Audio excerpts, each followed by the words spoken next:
Hai guys, welcome back to my channel. Dan di video kali ini guys, aku mau sedikit sharing atau berbagi pengalamanku waktu melahirkan di Australia. Aku baru melahirkan udah kurang lebih 6 minggu sekarang. Puji Tuhan, walaupun terdapat banyak drama, banyak rintangan, banyak tantangan, banyak cerita suka dan duka guys di persalinanku kali ini, tapi puji Tuhan semuanya berjalan lancar dan aku bisa melahirkan bayi perempuan yang sangat cantik. Dan bayi itu aku beri nama dengan Dominic guys, dan bayinya sedang tidur di belakang. Aku melahirkan di usia kandungan yang kurang dari 37 minggu. Dengan kata lain, bayiku terlahir bayi prematur, ya, karena dia terlahir di usia kandungan 33 minggu dan 4 hari. Persalinannya kurang dari 37 minggu itu dikatakan dengan kelahiran prematur guys. Dari awal kehamilan itu semuanya baik-baik saja, dari bulan pertama, bulan kedua, bulan ketiga. Jadi bulan pertama itu aku melakukan pas tahu hamil. Tahu hamil itu udah usia kandungan udah 1 bulan. Terus aku check up ke dokter di sini, dan kemudian dokter memberikan referral untuk melakukan tes darah. Jadi guys, di sini itu usia kandungan 13 minggu itu kita melakukan tes darah. 13 minggu itu kita melakukan tes darah. Jadi waktu usia kandungan 1 bulan itu 4 minggu aku datang ke dokter kasih referral untuk aku lakukan tes darah, tapi pada saat usia kandungannya 13 minggu. Jadi usia kandungan 13 minggu itu aku lakukan tes darah lengkap untuk mengetahui adanya sindrom atau enggak, ada beberapa sindrom, Down syndrome atau apa gitu, kemudian jenis kelamin, kemudian ada beberapa penyakit yang dites seperti kayak ada toxoplasma, kemudian ada herpes atau ada HIV/AIDS, dan ada beberapa lainnya ya, beberapa hal lainnya yang dites juga guys. Jadi ya seperti itu guys, harus tes darah lengkap. Setelah aku melakukan tes darah lengkap dan semuanya hasilnya normal, hasilnya bagus, hasilnya sehat, aku juga sehat, kemudian bayiku juga normal, sehat ya. Dan ternyata aku udah tahu jenis kelamin anakku itu dari usia kandungan dari 13 minggu itu. Dan guys, pada usia kandungan 20 minggu aku harus opnam ke rumah sakit guys, karena ada infeksi saluran kencing. Setelah itu aku kembali ke itu bulan Januari tanggal 30, tanggal berapa Januari itu, lupa pokoknya. Aku masuk rumah sakit, 3 hari di opnam di rumah sakit, terus pulang rumah. Sebulan kemudian guys, aku masuk lagi rumah sakit. Sebulan lebih kemudian aku masuk rumah sakit di saat hari ulang tahunku. Jadi saat hari ulang tahunku pagi-pagi ada infeksi saluran kencing lagi dan harus emergensi ke rumah sakit lagi. Tapi kali itu aku cuman diinfus, dicek sama dokternya keadaan bayi seperti apa, detak jantung bayi seperti apa, kemudian dikasih antibiotik, kemudian aku bisa pulang ke rumah dan semuanya kembali normal. Selesai rawat jalan, jadi kita rawat jalan di rumah, dikasih antibiotik untuk di rumah, dan ya sembuh infeksi saluran kencingnya sembuh. Jadi aku due date-nya itu atau HPL-nya itu tanggal 2 Juni. Tanggal 2 Juni itu aku HPL-nya atau due date-nya. Aku pergi ke dokter kandungan untuk melakukan check up rutin di usia kandungan 30 minggu dan dicek tekanan darahku, 160/90 atau 160/100 guys. Jadi itu terbilang sangat tinggi guys untuk ibu hamil, dan itu ada resiko yang namanya preeclampsia. Dan Dan bidannya juga mengambil sampel urin dan dilihat ternyata ada protein di dalam urin. Di tensi darah sama bidan, aku masuk ke ruang dokternya, dokter kandungan cek, tekanan darah udah turun, udah dari 160 jadi dalam waktu 20 menit atau 15 menit langsung jadi 139, udah turun tapi tetap masih tinggi karena normalnya 110/90 atau 110/80 guys, tinggi. Dan tekanan darahnya tinggi dan harus opnam guys, harus opnam 3 hari opnam karena tekanan darah atau tensi darah tinggi. 3 hari opnam lagi di usia kandungan 32 minggu. Kemudian kita melakukan ultrasound lagi, USG lagi, dikasih obat anti hipertensi, terus dikasih anti hipertensi.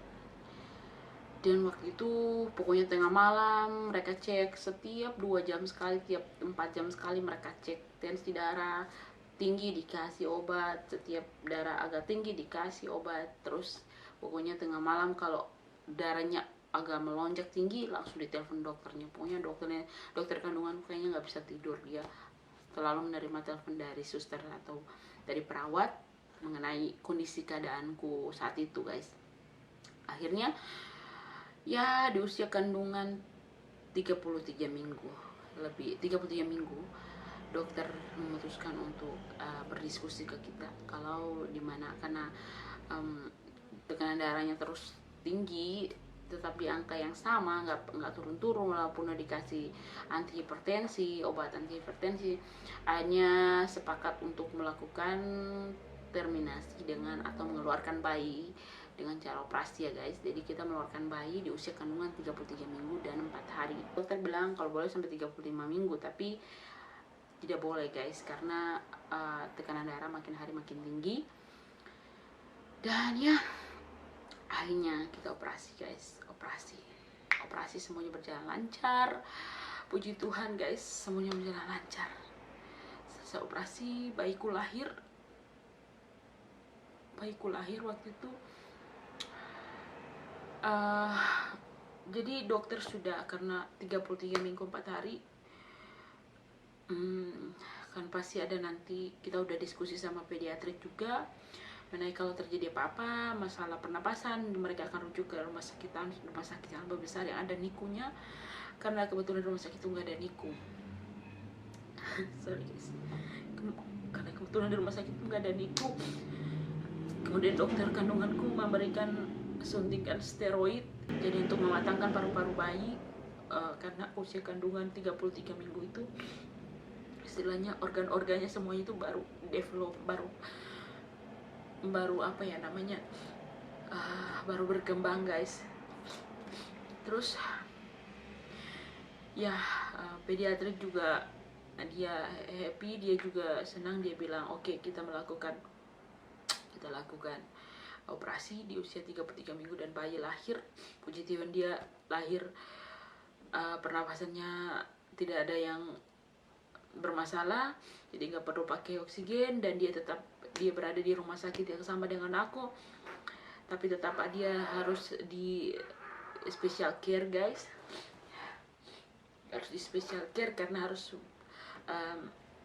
di inkubator guys, karena berat badan bayiku itu waktu itu 1,6 kg, infus, tangannya diinfus, kemudian dikasih tube guys, dikasih tube seselang, dia minumnya pakai selang, dia minum pakai selang, dan di kakinya dipasang monitor gitu. Kemudian pada hari keberapa itu bilirubinnya itu tinggi, jadi harus disinar juga. Karena darahku juga tidak kunjung turun, masih tetap tinggi guys. Dan aku sangat frustasi karena tiap hari dicek darah tetap tinggi, diambil darah diambil darah untuk dites darah di patologi. Kemudian pada hari keempat itu pasca melahirkan, dan tekanan darahku sangat tinggi, itu 180 atau 190, dan itu harus emergensi dirujuk ke rumah sakit lain, rumah sakit yang sama tapi yang dia di lokasi yang berbeda, yang lebih besar, yang pusatnya di situ. Aku dirujuk pakai ambulans. Begitu dia ambulans datang dan membawa aku ke rumah sakit itu, dan langsung di ICU, emergency di ICU di sana di rumah sakit itu. Jadi aku terpisah sama anakku, nggak bisa lihat anak karena di rumah sakit yang berbeda. Jadi selama 5 hari aku di ICU, 4 hari di ICU dan 1 hari di ruangan biasa, tapi masih di rumah sakit yang berbeda, yang lain di lokasi yang berbeda.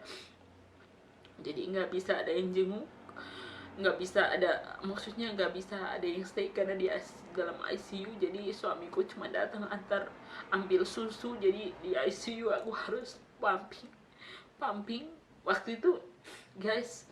Sebelumnya itu di rumah sakit sana tuh ternyata asikku belum keluar. Nanti pas aku berada di ICU malamnya itu ternyata ada suster yang merawatku, menjagaku, dan dia coba ekspresi atau coba pumping dan keluar air susunya, keluar aslinya keluar. Dan setiap hari suamiku datang ke rumah sakit yang lain, rumah sakit tempat aku berada di ICU itu, untuk ambil susu, untuk ambil susu yang sudah aku perah, dan kembali ke rumah sakit untuk membawa susu untuk dikasih ke bayiku guys. Jadi selama 4 hari seperti itu, sama 5 hari seperti itu.